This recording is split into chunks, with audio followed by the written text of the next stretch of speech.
नमस्कार दोस्तों, मैं एक बार फिर आपके समक्ष उपस्थित हुआ हूँ एक नया एपिसोड लेकर ट्रीटमेंट और डोजोलॉजी पर।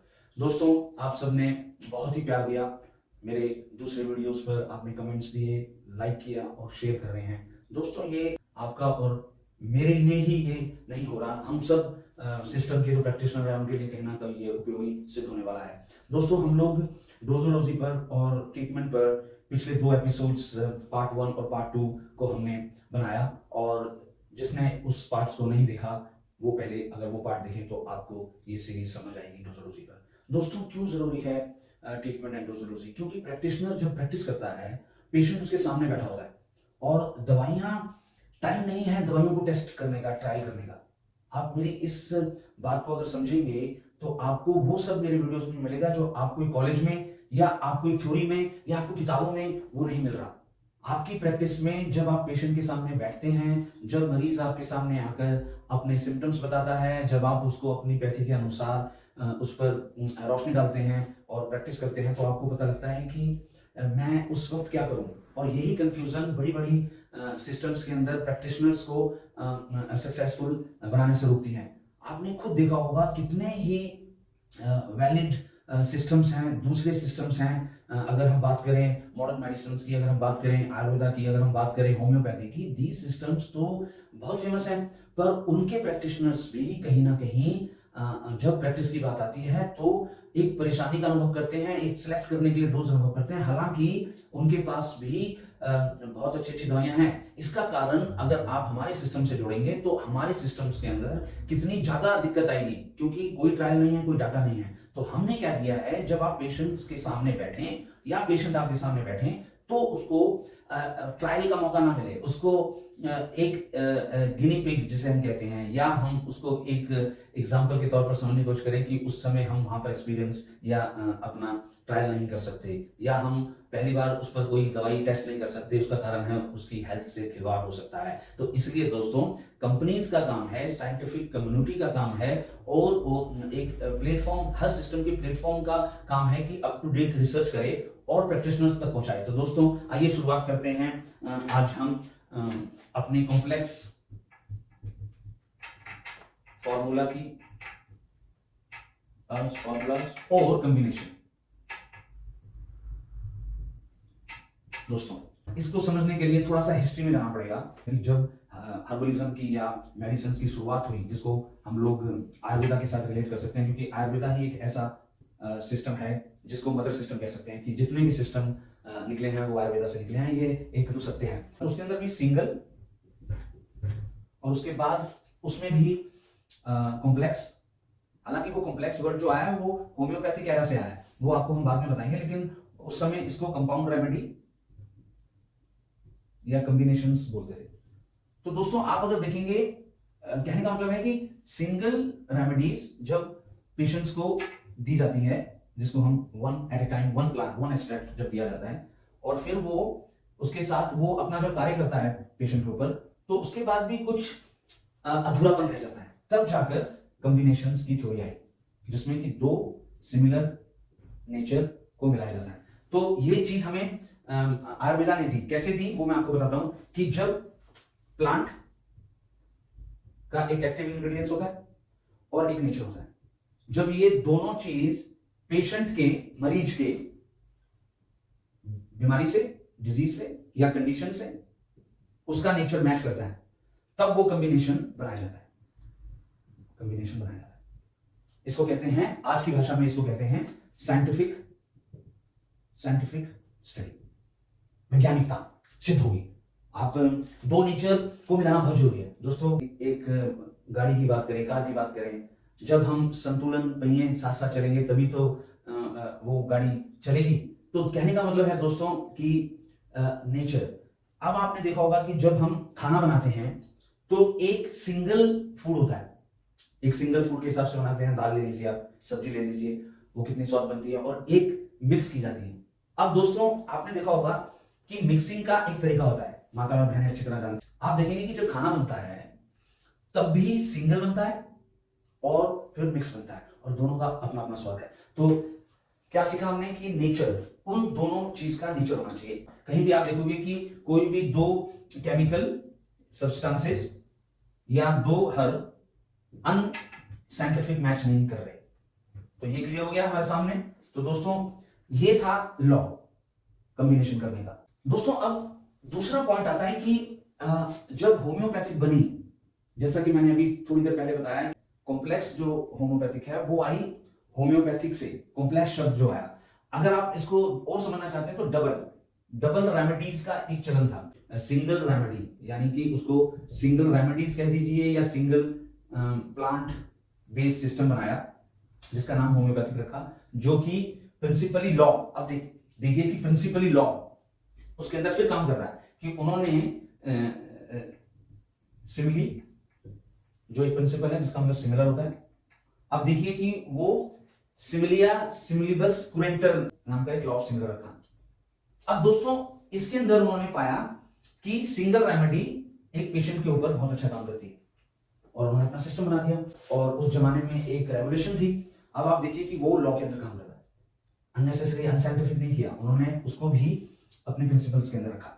अब दोस्तों आपको हैरानी की बात जो मैं बताना चाहता हूं वो ये कि कॉम्प्लेक्स होम्योपैथी का दौर हनीमैन के जो last part of his life में कुछ उन्हीं के कोलीग्स जो बहुत बड़े लेवल पर उनके साथ काम कर रहे थे, वो एक्सपीरियंस कर रहे थे अपने लेवल पर डबल रेमेडीज का। ओके, डबल रेमेडीज का।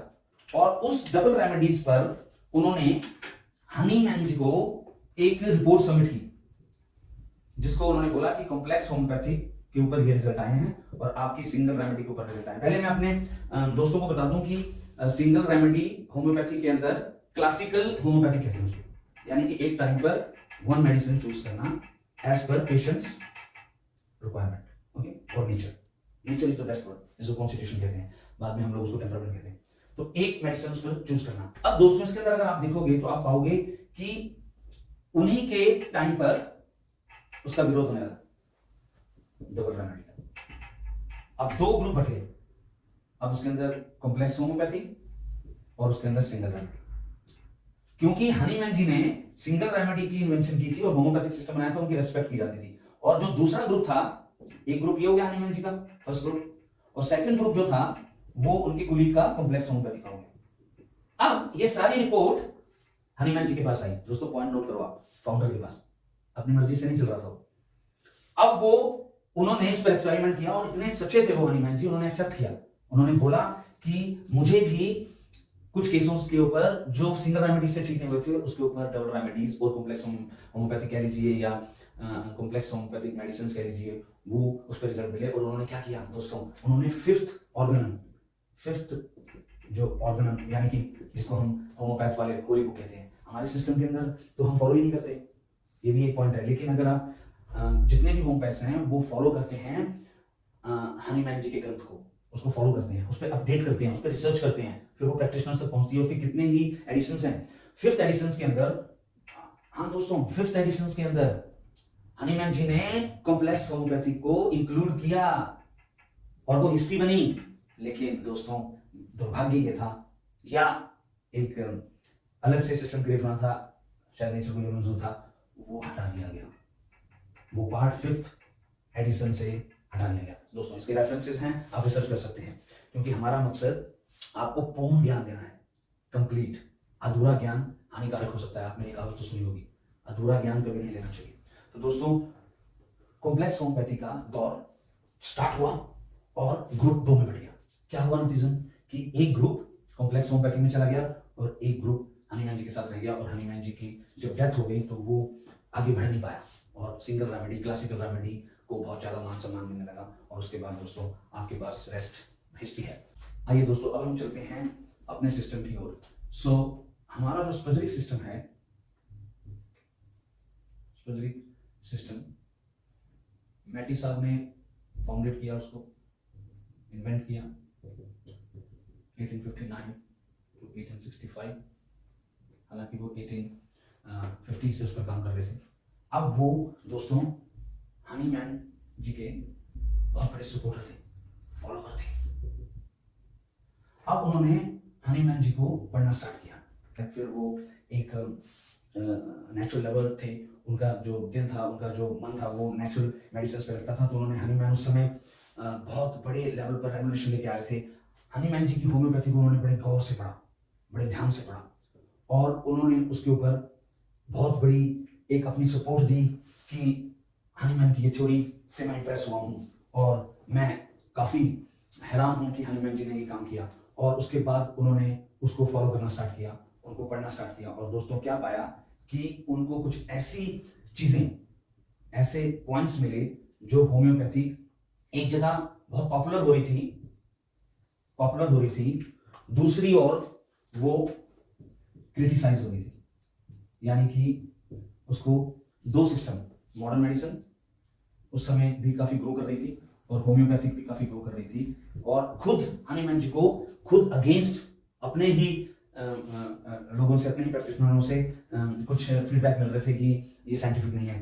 तो क्या हुआ, उसका परिणाम क्या हुआ कि मैटी जी ने तुरंत वो कमियां दूर की, उसको रिमूव किया और नेचुरल लॉज को पढ़ना स्टार्ट किया, जिसको नेचर लॉज भी कहते हैं, लॉ ऑफ नेचर, उसको पढ़ना स्टार्ट किया। और वो फिर उसके बाद उनकी जो रिसर्च स्टार्ट हुई वो हनीमैन जी के से भी आगे चली गई। पैरासेल्स जो फाउंडर थे स्पचरिक, जो कि एक भारत देश से निकली एक चिकित्सा प्रणाली, मेथड जिसे कहते हैं दवाई बनाने का, वो है। पर हमारा टॉपिक डोजोलॉजी ऑफ कॉम्प्लेक्स हो गया। तो क्या हुआ, मैटी साहब ने इतनी स्टडी की और कुछ देन थी उनको परमात्मा की, उन्होंने कंपाउंड रेमेडीज का जिक्र किया, उन्होंने कॉम्प्लेक्स मेडिसिन का जिक्र किया, और उनके मन में आया कि क्यों ना हनीमैन की सिंगल रेमेडी जहां पर हनीमैन जी ने छोड़ा है उसको स्टडी करके, उसको रेक्टिफाई करके एक ऐसा सिस्टम बनाया जाए जिसका विरोध कोई ना कर पाए, और जो आज मॉडर्न मेडिसिन जो जमाने में चल रही है वो उसको एक्सेप्ट करे। दोस्तों आपको एक बात बताना चाहूंगा कि हमारे जो मैटी जी हैं, फाउंडर ऑफ द सिस्टम, उन्होंने किसी के अगेंस्ट सिस्टम नहीं बनाया, बल्कि कितनी ही सेंचुरियों की गलतियों को रिमूव करके एक अच्छा और पूर्ण नेचुरल सिस्टम दिया। उनका सबसे बड़ा जो सिस्टम के जो लॉज रखना था वो मॉडर्न मेडिसिन उस समय जो चल रही थी उसके पैरेलल में एक उन्होंने एक सिस्टम तैयार किया जो कि एक मील का पत्थर साबित हुआ और आगे भी हो सकता है। अब दोस्तों हम बात करते हैं मैटी जी के कॉम्प्लेक्स सिस्टम आधार बनाया उन्होंने। अब देखिए, उन्होंने जब सिस्टम की रचना की तो सबसे पहले उन्होंने, आप ये बात मत भूलिएगा कि प्लांट का नेचर होता है, पर्सन का एक नेचर होता है, डिजीज का एक नेचर होता है। जब वो तीनों नेचर काम करते हैं बैलेंस स्टेट पे, तब वो बीमारी जो डिजीज है वो ठीक होना स्टार्ट हो जाती है, उसका ट्रीटमेंट स्टार्ट हो जाता है, उसको हम लोग कह सकते हैं कि वो पेशेंट पूरा स्वस्थ हो गया, हम उसको कह सकते हैं। इसको मत भूलना। तो सिस्टम को बनाने से पहले उन्होंने प्लांट्स के बारे में पढ़ा, यानी कि उसका नेचर पढ़ा। अब उसके बाद प्रकृति, मैटर, यानी कि लॉ ऑफ नेचर को पढ़ा। अब दोस्तों उसके अंदर भी क्या निकल कर आया, एक नेचर होता है। फिर उन्होंने पर्सन को पढ़ा, जिसको उन्होंने एक कॉन्स्टिट्यूशनल समझा, उसका भी एक नेचर होता है। फिर उन्होंने डिजीज को पढ़ा, उसका भी एक नेचर होता है। उन्होंने क्या पाया कि एक नेचर जब सिमिलर होता है और सिमिलर ही चीज उसको ठीक कर सकती है। आप देखिए कितनी बड़ी साइंस की देन उन्होंने दे दी कि एक डिफिशिएंसी हमारी बॉडी के अंदर, कमी जब आती है, उसी को उसी चीज से देकर उसको ठीक करना। दोस्तों आपने इसको सुना होगा, जब आपका मीठा खाने का दिल करता है तो आप मीठा खाते हैं, नमक नहीं खाते। जब आपको नमकीन खाने का दिल करता है तो आपको नमकीन खाने का दिल करता है तो नमकीन खाते हैं। आप सिमिलर को समझने की कोशिश कीजिए। हमारा टॉपिक है कॉम्प्लेक्स होम्योपैथी, या हमारा टॉपिक है कॉम्प्लेक्स मेडिसिन, या हमारा कंपाउंड रेमेडी। क्यों? तो अब दोस्तों उन्होंने अपने जीवन काल के अंदर एक ऐसा सिस्टम तैयार किया जिसके अंदर उन्होंने 38 मेडिसिन बनाई। ये तो यहाँ तक तो किसी को कोई संदेह या किसी भी प्रकार की शंका नहीं होनी चाहिए। अब दोस्तों उन्होंने कितने बड़े वैज्ञानिक थे कि उन्होंने सिंगल रेमेडीज को नहीं चुना। क्यों?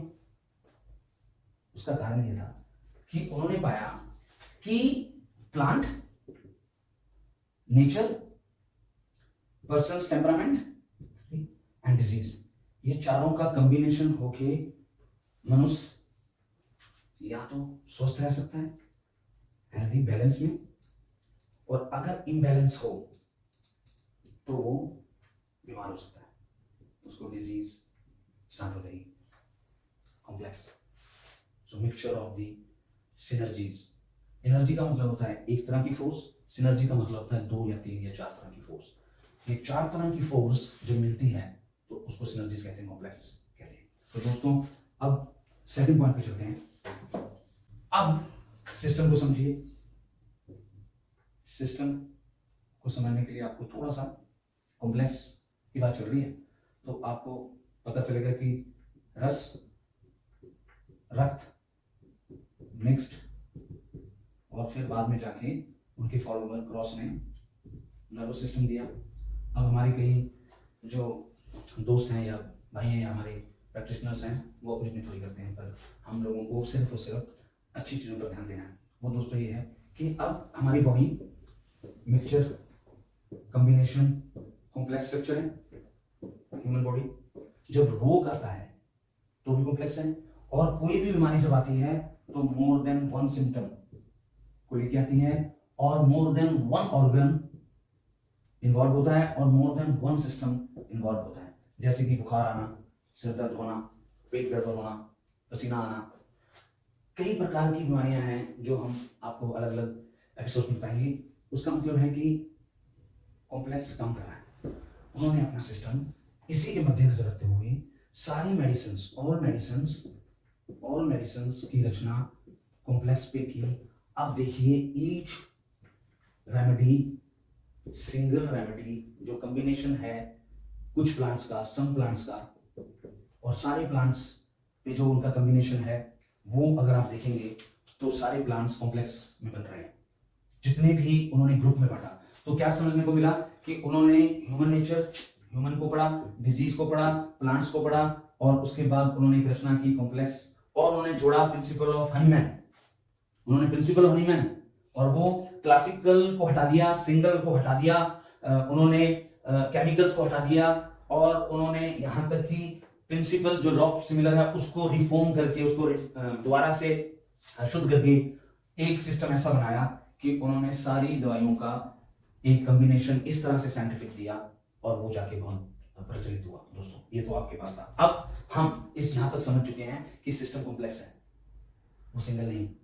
अब हम क्या गलती करते हैं, आप और हम क्या गलती कर रहे थे? मैं तो सीख गया, हमने एक अपनी सीख से उसको हटा के, जो मैटी जी ने किया उन्होंने वो सीख लेके दूसरे सिस्टमों से उसको हटाकर आगे बढ़े, पर आप सब नहीं वो हटा रहे, वो एक पॉइंट नहीं हटा रहे। उस वजह से क्या हो रहा है कि जब सिस्टम और प्रैक्टिशनर और प्रैक्टिस ये रखते हैं हम सीखने के लिए, और उसके लिए पेशेंट को रखते हैं, मरीज को रखते हैं एक हम लोग मेन की, ये हमारी की जिसके ऊपर हम प्रैक्टिस निर्भर होती है। अब आप देखिए दोस्तों कि आपकी जो सिस्टम है उसमें लॉ है कि आपको एक गाइडलाइन दे रखी है कि आपके पास 60 दवाइयां हैं, ओके। अब उसमें से 38 फाउंडर ने बनाई, 22 उनके फॉलोवर ने बनाई, ये एक अलग विषय है, क्या सही है क्या गलत है वो अलग विषय है। पर आज हम प्रैक्टिस कर रहे हैं 60 रेमेडीज से, ये हकीकत है। आज हम अपनी 100 साल से प्रैक्टिस कर रहे हैं उस पे जो अवेलेबल है। कब नया आएगा, कब वो पुराना ट्रायल होगा, वो अलग बात है, लेकिन 60 रेमेडीज पे आपके पास है। अब वो हाई क्वालिटी है या नहीं है, लो क्वालिटी है, वो एक अलग विषय है, लेकिन आपके पास प्रैक्टिस के लिए ये टूल है। इसको आप समझ गए। अब इस टूल को आपको पहले से एक गाइडलाइन दे रखी है कि ये 60 रेमेडी एक 100 साल से इस थेराप्यूटिक वैल्यू पर काम करती है। अगर यही ना होता आपके पास तो आप कैसे चूज करते? तो इसका मतलब वो 60 रेमेडीज का कुछ तो डाटा है, वो डाटा आपके पास है। अब उसकी जो गाइडलाइन है, गाइडलाइन वन डायरेक्शन, वो भी आप सबके पास है कि हमें टेम्परामेंट चूज करना है, उसको लिम्फ में जाना है, उसको हमें सैंग्यून पे जाना है, उसको हमें नर्वस पे जाना है, या उसको हमें मिक्स पे जाना है। ये वन हो गया। मरीज के सिम्टम्स क्या हैं, डिजीज क्या है, ऑर्गन अफेक्टेड है, सिस्टम अफेक्टेड है, ये भी हो गया। अब आपके पास बची मेडिसिन उसको देने की। अब वो 60 में से आपने चूज की कि ये हम फॉर एग्जांपल अब एक यहाँ पर उदाहरण लेते हैं कि आपने पेट खराब हुआ, मेटाबॉलिक डिस्टर्बेंस हुई और आपने तुरंत उसको एस्टेन सेंटूरियम जो एस्टेन मेडिसिन है वो दी। अब आप उसको देने के बजाय, उसको वेट करने की बजाय आपने एक और दवाई दे दी, आपने एस्टेन दे दी। अब आप ये देखिए कि जो एस्टेन है वो कॉम्बिनेशन है और जो एस1 है वो कॉम्प्लेक्स प्लांट्स का मिक्सचर है। अब आप मुझे यहाँ पे बताइए कि जब आपके पास, एक उदाहरण मैं देता हूँ कि आपके पास ऑलरेडी एक फूड सिंगल आपने फूड बनाया, दाल बनाई है, आपने कोई एक सब्जी बनाई है, दूसरी ओर आपने मिक्स सब्जी बनाई हुई है, आपने दूसरी सब्जी बनाई हुई है। आप मुझे बताइए कि जब वो बन गई तो उसके बाद मिक्स करेंगे आप उन दोनों को? आप अकेले अकेले खाएंगे उसको कि आप एक साथ देंगे? कहने का मतलब यह है कि आप पहले सिंगल आपके पास पड़ा हुआ है, आपके पास कॉम्प्लेक्स पड़ा हुआ है।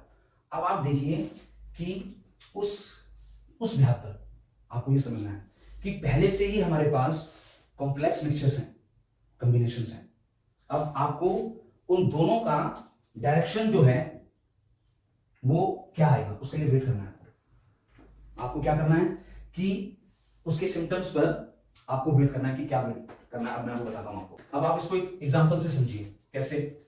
आपके पास 60 रेमेडी है, आपके पास पेशेंट है और आपके पास डिजीज है। आपके पास ये तीनों है। आपने उसको ठीक करने के लिए एक ही डायरेक्शन में चलना है, इसमें से चूज करना है आपने। पेशेंट के सिम्टम्स देखने हैं और डिजीज की नेचर देखनी है, यानी कि ऑर्गन सिस्टम देखना, ये बहुत जरूरी है हमारे सिस्टम में। और उसका रूट कॉज देखना है, जिसको हम कहते हैं रूट कॉज। अब दोस्तों फॉर एग्जांपल आपने मेटाबॉलिक रेमेडी चूज की, इसमें से एस्टेन जो कि एक कॉम्बिनेशन है। सिम्टम क्या थे? डाइजेस्टिव। हम एक एग्जांपल लेते हैं, उसमें सपोज करो दर्द हो रहा है, पेन है, कॉलिक जिसे कहते हैं हम लोग, इनडाइजेशन है, आपके पास एक उसको एसिडिटी बोल सकते हैं, एसिडिटी है, कोई भी एग्जांपल, वो आपको सबको पता है। अब वो ऑर्गन क्या आ गया? स्टमक। अब वो रूट कॉज कहाँ आ गया? उसके ऊपर रूट कॉज मेटाबॉलिक डिस्टर्बेंस। उसको ज्यादा डिटेल्स में जाने की बजाय हम लोग एक उदाहरण लेते हैं। अब आपने दिया क्या? पेशेंट को आपने जब ये दे दिया तो हम गलती क्या करते हैं कि उसको क्या डोज देनी है, ये हाइपर और हाइपो पे डिपेंड करता है। उसको अनडायरेक्टेड करना है या डायरेक्टेड करना है, वो डोज हो गई। अब आप क्या कह रहे हो? साथ में ही उसकी S1 दे रहे हो, साथ में ही उसके S5 दे रहे हो, साथ में ही उसको आप S11 दे रहे हो। कई बार कॉम्बिनेशंस में हमने देखा है, कई बार प्रैक्टिशनर्स ने देखा है। और यहां तक को अगर हम इसको दूसरी तरीके से समझना चाहे तो आप समझिए कि कोई भी प्रैक्टिशनर, खासकर मैंने अपने कोलिग्स के अंदर और मैंने अपने आसपास देखा कि कोई भी प्रैक्टिशनर एक मेडिसिन या दो मेडिसिन नहीं देता, वो कम से कम 3, 4 या 6 मेडिसिन देता है। लेकिन मैंने देखा कि वो एक, उनके पास एक फॉर एग्जांपल आप एक कोई भी फॉर्मूला उठा के देखिए किसी का, या खुद भी आप महसूस कीजिए, आपके पास एक डाइजेस्टिव पेशेंट आया, आपने उसको मिक्स कर दिया, आपने S1 भी डाल रखा है उसके अंदर, S5 भी डाल रखा है, S10 भी डाल रखा है। या फिर इसको दूसरे तरीके से समझिए कि आपने या तो S10 डाल रखा है, फिर आपने उसको सलास भी डाल रखा है और आपने उसको C10 भी डाल रखा है, या आपने कई मेडिसिन उसमें डाल रखे हैं 1, 2, 3, 4, 5, 6। यानी कहने का मतलब मेरा ये है कि आपने एक पेशेंट को खुद ही कॉम्बिनेशन कर दिया।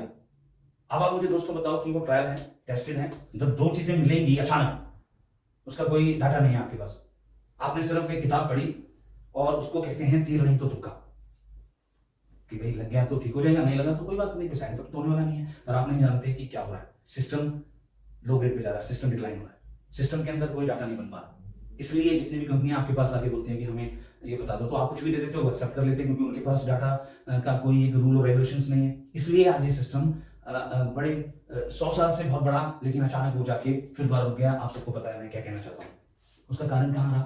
थ्योरी नहीं, हिस्ट्री नहीं, फिलोसफी नहीं, कारण रहा सिर्फ और सिर्फ मेडिसिन, कारण रहा हाई क्वालिटी, कारण रहा one line of direction, one एक प्लेटफॉर्म, डाटा, वहां पर आकर हम मार खा गए। तो हमने क्या किया? हमने अब इसके ऊपर ज्यादा डीप जाने की जरूरत नहीं है। जो मैं आपको समझाना चाहता हूं उसकी समझी है कि आपके पास एक पेशेंट आया उसको कोई बीमारी थी ABC, ठीक है, हमारे पास 60 मेडिसिन थी, और उसके बाद एक कॉम्प्लेक्सेस हम लोगों ने कंपनी बनाती है जिसको पेटेंट कहते हैं, वो एक रिसर्च का विषय है, उस पर हम बाद में आएंगे।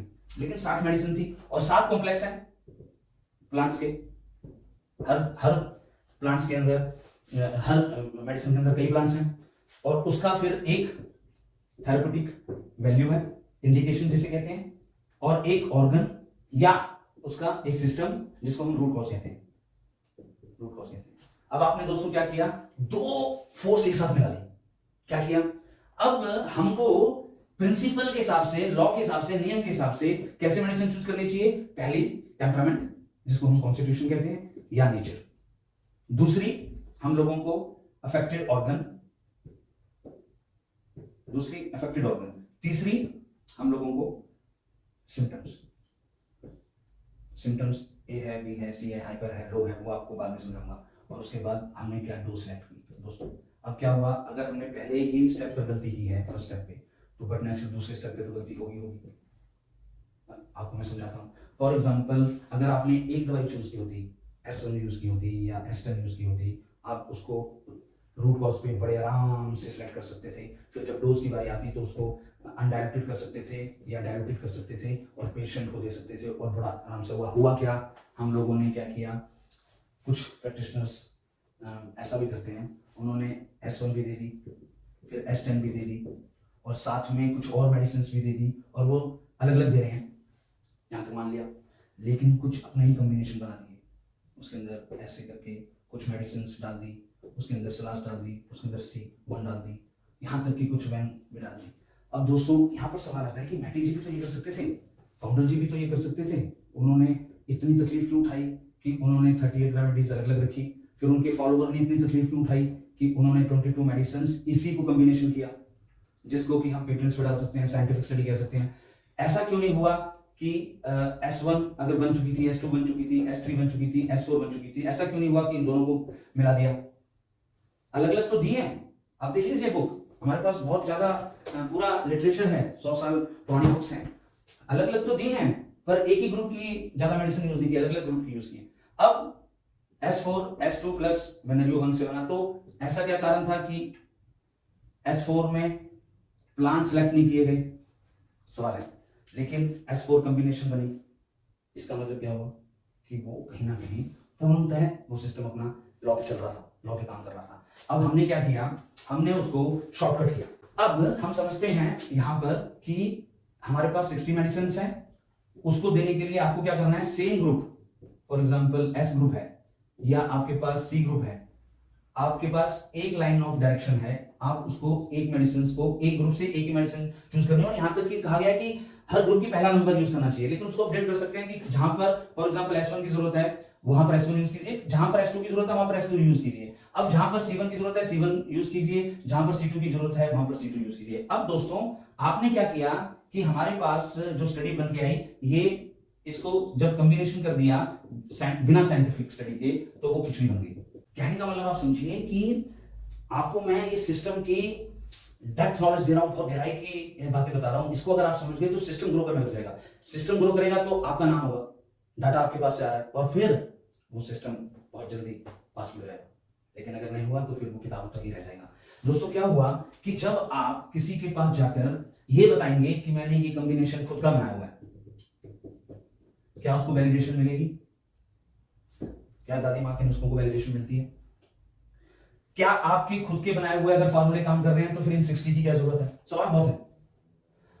अब आप इसको समझना है कि आपने एक ही ग्रुप को बार बार यूज नहीं करना, एक साथ यूज नहीं करना, टुगेदर यूज नहीं करना, आपको कॉम्बिनेशन अलग अलग देना है। आपने देखा होगा कि जब हम कितने प्रकार के एग्जांपल्स हैं, हमारे आसपास एग्जांपल्स हैं कि एक टैलेंट पर फोकस रखिए तो आप अचीवमेंट कर लेंगे, अगर आप 4-5 पर फोकस रखेंगे तो नहीं होगा। ऐसे ही आपकी प्रैक्टिस पर एक बात निकल कर सामने आती है, वो क्या है? आपको अभी तक तो गलतियां हम कर रहे थे, अब करना क्या है कि प्रैक्टिस के अंदर आप पेशेंट्स को नेचर, आप उसकी डिजीज के रूट कॉज को समझिए, जब आप इन दोनों को समझ जाएंगे तो जो 60 रेमेडीज है उनमें से आप एक चूज कीजिए, दो चूज कीजिए, तीन चूज कीजिए। लॉ क्या है, आपने एक मेडिसिन चूज करनी है अकॉर्डिंग टू नेचर, दूसरी मेडिसिन चूज करनी है according to system, organ, root cause of the disease, और तीसरी आप चूज कर सकते हैं सिम्टम्स पे।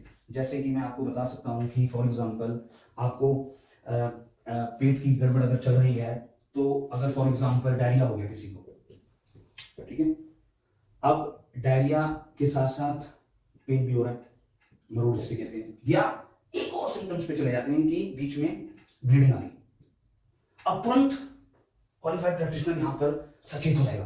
क्या करेगा, अगर ये मेडिसिन चल रही, अगर डायरिया एक सिंपल है तो ये दे देगा, एस्टन दे देगा, या आप उसको S1 दे सकते हैं, या आप उसको एस्टन दे सकते हैं, या आप उसको W1 दे सकते हैं, जिसको हम वर्मीफिगो बोलते हैं। अब आप मुझे ये बताइए कि ये दे दिया तो पेशेंट तो ठीक होने लग गया, बैलेंस होने लग गया। अब यकीन मान लीजिए हाई क्वालिटी का एक ही रास्ता है, उसने आपकी डिजीज को भी कवर कर लिया, उसकी पेन को भी कवर कर लिया। अब दोस्तों एक सचेत होने के लिए मैंने आपको एक टिप दिया था कि अचानक आपने ये देखा कि ब्लीडिंग भी आ रही है, तो उसकी इन्वेस्टिगेशन स्टार्ट करवाई। ये भी होना चाहिए, रेगुलेशन होना चाहिए कि उसको ऐसे मत ट्रीट करो कुछ भी है। अब वो बीमारी जो डायरिया था वो डिसेंट्री में बदल गई, टोटली अलग हो गई, अब नेचर ही अलग हो गया, अब पेन उसको रिलेटेड टू और किसी कारण से हो रही है। लेकिन चलो अब ये काम आपके पास वक्त नहीं है, आप लगे उसको एस्टेन भी दे दी, आपने A1 भी दे दी, आपने जो पढ़ा उसको ब्लू भी दे दी। अब दोस्तों आपने खिचड़ी बना दी। अब मुझे बताइए कि जब ये तीनों मिली तो ये क्या फोर्स को नाम दे गया, ये तीरों तुक्का बना कि अनसाइंटिफिक बना कि क्या कॉम्बिनेशन बना, डाटा कहां है, रेफरेंसेस कहां है, किस तौर पर की, ये पर्सनल आपकी खुद की स्टडी, आपने खुद की अपनी क्लिनिक पर वो टाइम पास किया, ठीक हुआ नहीं हुआ वो अलग बात है, लेकिन सिस्टम को कुछ नहीं मिला, कहीं सबमिट नहीं होगी, पैनल बैठेगा तो वो उसको बोलेगा आपका खुद का फार्मूला है, कंपनीज वो कर नहीं रही। अब क्या हुआ, अगर आप उसमें से एक चूज करते तो उसके साथ अगर आप ब्लीडिंग के लिए एक ग्रुप लगा देते या ब्लू लगा देते तो आपके पास एक डाटा बनता कि इससे मैंने डायरिया पेन ठीक की और इससे मैंने ब्लीडिंग ठीक की। आपकी केस हिस्ट्रीज में दम आया कि आप खुद बताइए, आप खुद सोचिए, गौर कीजिए कि आपने एक पेशेंट को मिक्सचर दिया जिसका कोई रेफरेंस नहीं है, कोई डाटा नहीं है, और एक आपने पूरे कायदे कानून से नियम को फॉलो करते हुए ट्रीट किया, तो कौन सा आपको एक्सेप्ट होगा? आपको उसका उत्तर पता है दोस्तों। अब हम यहां समझते हैं कि अब इन सब चीजों को हमारी थ्योरी से जोड़ दो। कॉम्प्लेक्स सिस्टम है, कॉम्प्लेक्स हमारी बॉडी है, कॉम्प्लेक्स हमारा डिजीज है, उसके ऊपर हमारे पास पूरा कायदा है, पूरा ट्रायल है, 60 रेमेडीज का पूरा ट्रायल हो रखा है, 100 साल से भी ज्यादा ट्रायल हो रखा है कि वो 60 मेडिसिन अकेले के लिए क्या करती है। किसी भी किताब के अंदर आप कॉम्बिनेशन नहीं देखोगे, अलग अलग देखोगे। आप पुरानी किताबें देख लीजिए, उसमें अलग अलग है, वो मिला नहीं रखी। और मैटी जी के टाइम पर किसी को S1 दी गई अलग, C1 दी गई अलग, किसी को ऐसा नहीं किया गया कि ग्रुप एक ही ग्रुप से 3-4 दी गई है। किसी केस में अगर दी गई है तो एक को सवेरे दी है, एक ही ग्रुप को शाम को दी है, वो अलग मैटर है, बहुत डीप है। वीडियो बहुत लंबा हो जाता है और कुछ सुझाव आते हैं कि वीडियो लंबा हो जाता है। दोस्तों 3 घंटे की फिल्म से तो कमी है, आप किसी की जान बचा रहे हैं, भगवान का दर्जा मिला हुआ है हमें। तो दोस्तों हमको ये ज्ञान लेना है, तो ये वीडियो लंबा है या शॉर्ट है इस पे मत जाइए, आप उसके कंटेंट पे जाइए, आप उस पे जाइए कि मैं क्यों 25 साल बाद ये वीडियोस बनाने लगा, कि बहुत हो गया, ये सिस्टम किताबी बन के रह रहा है, बहुत मुश्किल हो जाएगी इस सिस्टम के लिए। इसलिए दोस्तों अब भी वक्त है, अगर कोई भूला भटका वापिस आ जाए तो उसको भूला भटका नहीं कहते, कहावत आपने सुनी हुई है। अगर आज हम भी ये सिस्टम में वापिस आकर एक डायरेक्शन में चलें तो आज भी देर नहीं हुई। इसलिए दोस्तों मैं आपको बताना चाहता हूं कि आप सिर्फ और सिर्फ अपनी प्रैक्टिस के अंदर, यहां पर मुद्दा किसको फॉलो करना है, किसी को नहीं, आपको सत्य को फॉलो करना है। अब दोस्तों आप अपनी प्रैक्टिस के अंदर सिर्फ इतना कीजिए कि आप वो 60 रेमेडीज में से एक चुनिए, एक ग्रुप में से, जरूरत पड़ी तो दूसरे ग्रुप में से, सेकंड ग्रुप में से चुनिए, जो वो पर्सन और उसके नेचर और उसकी डिजीज को कवर कर रहा है वो चुनिए। अगर आपको लगता है यहां पर कॉम्प्लेक्स जो बनाए हुए हैं क्रॉस जी ने, देखिए आपको लगता है कि वो 60 रेमेडी में से कवर कर रहा है तो वो चुनिए। आप उसको एक दे दीजिए दवाई, दूसरी दे दीजिए, अलग अलग दीजिए, मिक्स मत कीजिए। 2 दालें आप अलग से जो बनी हुई है वो खाइए, एक दाल बनाई फिर दूसरी दाल बनाई उसको फिर मिक्स कर दिया, वो नहीं कीजिए आप, ठीक है। आपको क्या करना है कि एक फर्स्ट दवाई को पहले एक दवाई दी उसी को देखिए, अगर दूसरे ग्रुप में से C1 दी तो उसको देखिए, दोनों को दे सकते हैं लेकिन अलग अलग टाइम पर, डिफरेंट टाइम यूज कीजिए। अब उसके बाद एक ऑर्गन रेमेडीज भी देख सकते हैं, जैसे फॉर एग्जांपल आंखों की ऑर्गन रेमेडीज पे आएगा, तो आप आंखों की रेमेडीज उसके साथ जोड़ सकते हैं। लेकिन क्या हुआ, ये आप पहले दे दीजिए उसके बाद जोड़िए, एक तो ये ग्रुप है। या फिर इन सब का एक कॉम्बिनेशन बन रहा है कि हम कहीं अपने 22 मेडिसिन के अंदर से तो देख लीजिए कॉम्बिनेशन, तो उसको दे दीजिए। हम क्या कर रहे हैं, हमको अगर S4 चाहिए तो हम क्या कर रहे हैं, S2 ली, WEN1 ली, उसको दोनों को मिला दिया। कि आप चाय को अलग अलग लेके फिर अपने पेट में मिलाते हो। कहने का मतलब है कि हम क्या गलती करते हैं कि 60 मेडिसिन को, एक ये है कि 60 मेडिसिन को लीजिए अपनी क्लिनिक के अंदर, बाकी की 22 मत बनाइए एक, क्योंकि आप फिर कंपनीज का भला कर रहे हैं, अपना नहीं कर रहे, आप कॉम्बिनेशन कर रहे हैं जो कि कंपनीज का काम है। आप किसी भी साइंस उठा के देख लीजिए, वो दोनों कॉम्बिनेशन नहीं मिलाते, आप खुद कर रहे हैं। तो एक तो ये गलती है। फिर दूसरा, आप उसको, फिर आपको पता कैसे चलेगा कि S1 ने ठीक किया है कि S10 ने ठीक किया है, कैसे पता चलेगा आपको? आपने अगर दोनों ही दे रखे हैं तो दोनों ठीक कर रहे हैं, आपको पता कैसे चलेगा कि वो पेशेंट ठीक हुआ है? दूसरी बात कि अगर आपने इन दोनों को मिला दिया है तो वो कॉम्बिनेशन कोई तीसरा बनाना, पहला तो बना नहीं जो है ऑलरेडी। इसलिए दोस्तों उस 22 में से देखिए। अब यहां पर अलग से जो कंपनीज क्या करती हैं कि जैसे कि वो जो पेटेंट्स बनाए हैं वो अपडेट रिसर्च की है, तो उसके अंदर फॉर एग्जांपल उन्होंने 10 प्रोडक्ट्स बनाए हैं, तो अब उसके अंदर जो उन्होंने ट्रायल्स किए हैं एक बीमारी के ऊपर, डिजीज के ऊपर ट्रायल्स किए हैं कि कौन सी मेडिसिन एक ग्रुप में से, इस ग्रुप C ग्रुप में से, बाकी के ग्रुप में से, दोनों को कॉम्बिनेशन करके उसका ट्रायल किया और उसका डाटा बना, फिर वो साइंटिफिक उस स्टडी को किया। आपने क्या किया, तुरंत एक मेडिसिन मिलाई, दूसरी मेडिसिन मिलाई, तीसरी मिलाई, चौथी मिलाई, और आपने खुद वहां पे तैयार कर दिया ऑन द स्पॉट, चट मंगनी पट गया, तो उसमें खतरा है, अधूरा ज्ञान है। तो दोस्तों आप इन बातों को समझने की कोशिश करिए ताकि हमारा सिस्टम बढ़े, और मैं आप सबका धन्यवाद करना चाहता हूं कि आप सब आगे आकर सपोर्ट कर रहे हैं, सिस्टम के लिए आगे आ रहे हैं, और आप मेरे द्वारा बनाए हुए ये एपिसोड्स को आप समझने की कोशिश कीजिए। और अगर आपको कोई क्वेश्चन है या आपको कोई दुविधा आ रही है या आपको कोई शंका है तो उसका समाधान के लिए हम लोग हैं। आप मुझे ईमेल कर सकते हैं, आप कमेंट दे सकते हैं, और तो और आप मुझसे अपने टॉपिक्स दे सकते हैं। आप मुझे एक टॉपिक दीजिए जिस पर मैं बनाऊं वीडियो। तो दोस्तों अब आपको मैं एक रिक्वेस्ट करता हूं कि आप कमेंट में लिखिए कि क्या जो ये ट्रीटमेंट ऑफ डोजोलॉजी के एपिसोड्स हैं, फर्स्ट पार्ट, सेकंड पार्ट और ये तीसरा जो हमने कवर करने की कोशिश की, उसके अंदर से आपने क्या सीखा, और दूसरा क्या गलत है क्या सही है, इसका निर्णय आपको खुद करना है। और आपको प्रैक्टिस में अगर सफलता प्राप्त करनी है तो एक कार्य के अनुसार चलेंगे तो बहुत आपके लिए भी, सिस्टम के लिए भी और मरीज के लिए भी बहुत अच्छा होगा। इसी शब्दों के साथ आप सबका धन्यवाद।